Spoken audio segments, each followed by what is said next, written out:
যি TET pass কৰি যিসকল আছে তেখেতসকলে বহুত মানে টেনশ্যনত আছে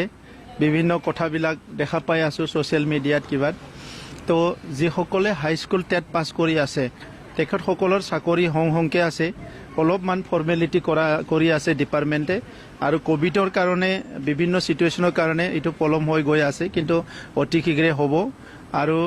যিটো LP আৰু ME তেখেতসকলৰ টেট পাছ কৰা সকলৰ কাৰণেও তেখেতসকলৰ চাকৰিটো দিয়াৰ কাৰণে কিছুমান ফৰ্মেলিটিজ হাতত ল'ব বিচাৰিছে আমাৰ এডুকেশ্যন ডিপাৰ্টমেণ্টে চৰকাৰৰ তো সেইটো কৰাৰ পিছত তেখেতসকলৰ চাকৰি হ'ব আৰু যিটো 99ৰ শিক্ষকৰ এটা কেছ আছিলে সেইটোও এতিয়া আমাৰ লেভেলত সেইটো ভেৰিফাই কৰা হৈছে যে কোনজন শিক্ষক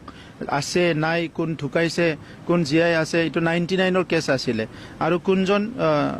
টিচিং কৰাৰ কাৰণে শিকোৱাৰ কাৰণে জ্ঞান পাঠদান কৰাৰ কাৰণে এতিয়াও মানে ঠিক আছে কোন ঠিক নাই কাৰণ শিক্ষাটো এনেকুৱা বেপাৰ নহয় কি আপুনি ইচ্ছামতে কৰিব কাৰণ আমাৰ ল'ৰা ছোৱালীৰ ভৱিষ্যতৰ কথা আছে কোনোবা ইনএলিজিবল মানুহ এজনে যদি আজি চাকৰিটো লয় সি যদি LP স্কুলত 30 বছৰ কাম কৰে তাত গোটেই জেনেৰেশ্যনটো মানে বৰবাদ হৈ যাব তো সেইকাৰণে আমাৰ এটা দায়িত্ব আছে চাকৰি দিয়াটো এটা কাম আৰু ইয়াৰ লগে লগে ছাত্ৰ ছাত্ৰী গুণগত শিক্ষা দিয়াটো সমানে দায়িত্ব আছে দুইটাকো চাব লাগিব তো ইয়াৰ কাৰণে অলপ পলম হৈছে আৰু সেইটো বেছি পলম নহয় এই প্ৰক্ৰিয়াটো আগবাঢ়ি আছে এতিয়া গোটেই বিশ্বতে দুৰ্যোগ এটা হৈছে সেইটো অলপ বিয়াৰ কৰিব লাগিব কোনোবা ভাবিছে কি মোক এতিয়াই লাগে আজিয়ে লাগে ঠিকে আছে আপোনাক লাগে কিন্তু অলপ চাব লাগিব কি অফিচাৰজন আহি কাম কৰিব পাৰিব লাগিব এতিয়া